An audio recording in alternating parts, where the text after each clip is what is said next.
Nadaljujemo z dvema publikacijama Geografskega inštituta Antona Melika.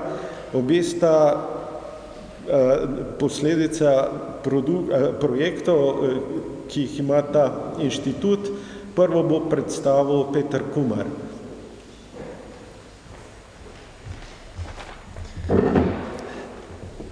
Najlepša hvala za besedo.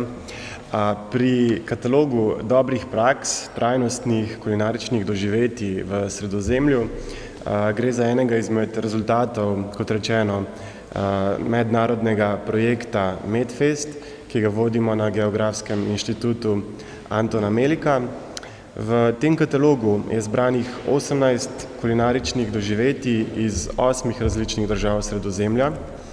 Kulinarična doživetja pa temeljito raziskujejo in opisujejo partnerji iz teh držav, torej iz Italije, Francije, Španije, Portugalske, Hrvaške, Grčije, Cipra in Slovenije. Katalog pojasnjuje, kako kulinarične izkušnje delujejo, kdo je vključen in kakšne so sestavine za uspeh oziroma recepti za uspeh.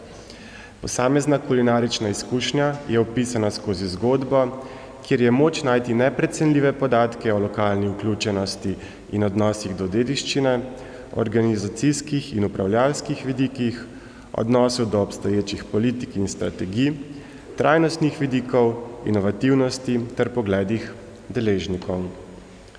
Izmed 18 kulinaričnih doživetij so tudi 3 opisi iz območja Slovenije.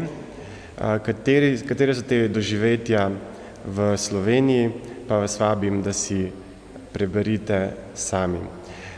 Publikacija oziroma knjiga je na voljo prosto na spletu in je v celoti v angleškem jeziku. Najlepša hvala. Hvala.